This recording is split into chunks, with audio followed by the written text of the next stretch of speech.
It was past midnight when my door creaked open. I remember the exact sound, slow, hesitant, like someone trying not to wake the house, but not careful enough to hide it completely. At first, I thought I was dreaming. But then I heard it. A whisper. My name. Soft. Fragile. Familiar. Ion. My eyes snapped open. The room was dark except for the faint streetlight leaking through the curtains, painting thin silver lines across my walls. My heart began pounding before my mind could catch up. I held my breath, listening. Silence. Then again. Ion. This time, closer. My throat went dry. I pushed myself up slowly, every movement feeling too loud in the stillness of the night. My door was half open now, swaying slightly as if someone had just pushed it. But there was no one there. Hello, I called out, my voice barely more than a whisper. No response. I swung my legs off the bed, the cold floor sending a shiver through my body. Something wasn't right. I knew every sound of this house, every creak, every shadow. But this felt different. Alive. I stepped toward the door, my pulse hammering in my ears. Ion. The voice came again, from the hallway, and this time, I knew it. I froze. No, I whispered under my breath.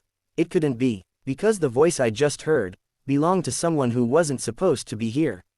Someone who hadn't been here in 3 years. Sarah. My fingers tightened around the edge of the door. Sarah was gone, not just gone from the house, gone from my life. The night she left still played in my mind like a scar that refused to heal. And yet, Ion, please. The whisper cracked, filled with pain. I stepped into the hallway. The air felt colder there, heavier somehow. The lights were off, but the faint glow from the living room lamp, the one I always forgot to turn off, stretched just enough to reveal a figure standing near the end of the corridor. My breath caught. A woman, long dark hair, wearing the same light blue dress I had last seen her in. No way, I murmured. My legs moved before I could stop them. Sarah. The figure didn't turn, just stood there, still, waiting. I walked closer, each step slower than the last, fear and hope twisting together inside my chest.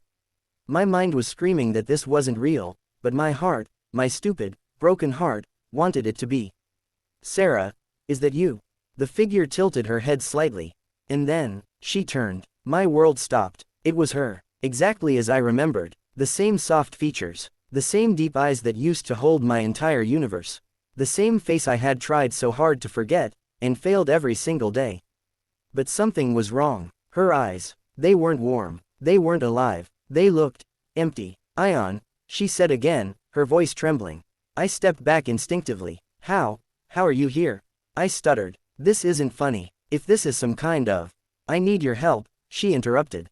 Her voice broke on the last word, and suddenly, all the fear in me cracked open into something else. Concern, pain, memories. You left, I said, my voice tightening. 3 years ago, you didn't even say goodbye. You just disappeared, and now you show up in the middle of the night like this. I didn't leave, she said softly. I laughed bitterly. Really? Because I remember waiting, calling, searching. You vanished, Sarah. You chose to go. Her eyes filled with something that looked like tears, but none fell. I didn't have a choice. Then explain it to me, I snapped. Explain why you broke me like that. Silence stretched between us, and then she whispered, I never made it out that night. My anger faltered. What? The night I left, I was coming to see you. My chest tightened. You told me to come over, she continued. You said you had something important to tell me. I remembered. That night, the rain, the message I sent. Come over. We need to talk. I swallowed hard. Yeah, I remember. I was on my way, she said, her voice barely audible. But I never reached your house.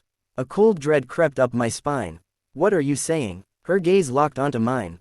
There was an accident. The world around me seemed to tilt. No, my car, she continued slowly. It slipped on the wet road. I lost control. I shook my head, stepping back again. No, that's not possible. I would have known. There would have been news, something. There was, she said gently. But you stopped looking. Her words hit like a punch to the chest. Because she was right. I had stopped. After months of searching, of calling hospitals, of asking anyone who might know, I gave up. I told myself she had chosen to leave. Because it hurt less than believing something had happened to her. I didn't know, I whispered. I know, she said. The silence that followed was heavier than anything I had ever felt. I've been trying to reach you, she said after a moment. For so long. Why me? I asked, my voice shaking. Why now? Because you're the only one who can help me. My chest tightened again. How? She hesitated, and for the first time, fear flickered across her face. My body, it's still there. I stared at her, uncomprehending. What? They never found me, Ion, she said. The car went off the road, into the ravine near the old highway. It's hidden, forgotten. A chill ran through me. And you want me to, what? Find me, she whispered. The word echoed in my mind. Find me. I can't just. I started, but my voice failed me. Sarah, this is insane. I don't even know if this is real. She took a step closer. And the temperature dropped. I know it sounds impossible, she said. But you feel it too, don't you? I did. That strange pull. That undeniable presence. This is your chance, she said softly. To know the truth. To let me rest. My eyes burned. And if I don't? She didn't answer immediately. But when she did, her voice was barely a breath. Then I'll stay here. My heart skipped. Here, with you, she said. Not alive, not gone, just stuck. A silence filled with unspoken fear settled between us. I ran a hand through my hair, my mind racing. This couldn't be happening. And yet, every instinct told me it was. Where? I asked finally. Her eyes softened. The old highway, near the broken guardrail, about 10 kilometers out of the city. I nodded slowly. I'll go. Relief washed over her face. Thank you. Her form flickered slightly, and panic surged in me. Wait. Are you leaving? I can't stay long, she said. But I'll be with you. And then, she was gone. The hallway was empty again. The air warm again, as if nothing had happened. But everything had changed. By 2 a.m., I was driving. The road was empty, stretching endlessly under the dim glow of streetlights. My hands gripped the steering wheel tightly, my mind replaying everything over and over. Was I losing my mind?